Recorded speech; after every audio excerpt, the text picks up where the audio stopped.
का एक छोटा सा चौक। आसमान में काले बादल छाए हुए हैं। मौसम में हल्की ठंडक है। धर्मपाल अपने डोसे के ठेले पर उदास बैठा मक्खियां मार रहा है। उसका तवा बिल्कुल ठंडा है। सामने प्यारेलाल अपने ठेले पर बहुत उत्साह से समोसे तल रहा है। तेल की छन छन आवाज आ रही है। अरे धर्मपाल भाई, क्या बात है? आज तुम्हारा तवा एकदम ठंडा पड़ा है। देखो मौसम में कैसी गजब की ठंडक है। ऐसे मौसम में लड़के मेरे ठेले पर लाइन लगाकर खड़े होते हैं।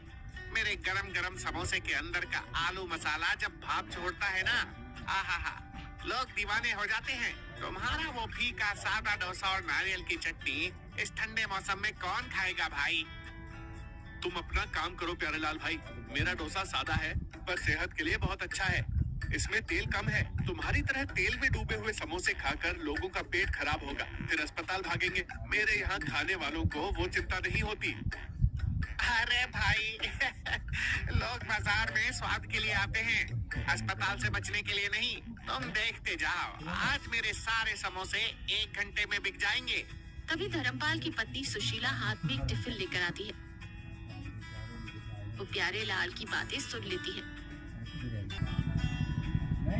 ओहो, तो पूरे गांव की सेहत का ठेका लेने वाले बड़े डॉक्टर साहब यहीं बैठे हैं। अगर हम लोगों के पेट खराब होने का इंतजार कर रहे हैं तो हमारे घर का राशन कैसे आएगा डॉक्टर साहब? मैं पिछले 1 घंटे से घर के दरवाजे से देख रही हूँ, तुम्हारे ठेले पर एक भी मक्खी नहीं फड़फड़ाई। तुम भी प्यारेलाल की हाँ में हाँ मिला रही हो सुशीला। अरे मैं क्या करूँ, ये मौसम ही ऐसा रोता हुआ है। बारिश के मौसम में लोगों को कुछ तीखा, कुछ मसालेदार और कड़क चाहिए होता है।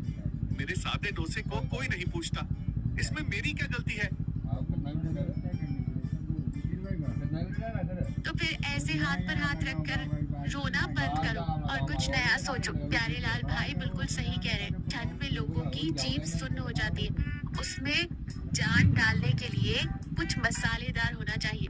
वैसे भी जब किस्मत और मौसम दोनों साथ ना दे तो इंसान को अपना तवा बदल लेना चाहिए। मेरा मतलब आपका तरीका बदल लेना चाहिए। लो पहले खाना खाओ, मैं घर जा रही हूँ। आसमान काले बादलों से घिरा है, लगता है जोरों की बारिश होगी।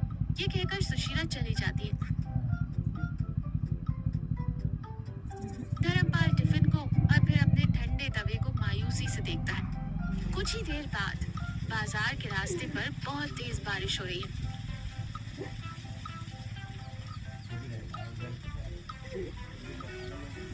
धर्मपाल अपने ठेले पर त्रिपाल ढकने की कोशिश कर रहा है। तभी तेज हवा का एक झोंका आता है और ठेले का एक पहिया पास के कीचड़ वाले गड्ढे में फंसकर कड़क की आवाज के साथ टूट जाता है। ठेला एक तरफ झुक जाता है। धर्मपाल बारिश में पूरी तरह भीग जाता है। धर्मपाल सिर पर हाथ रखकर,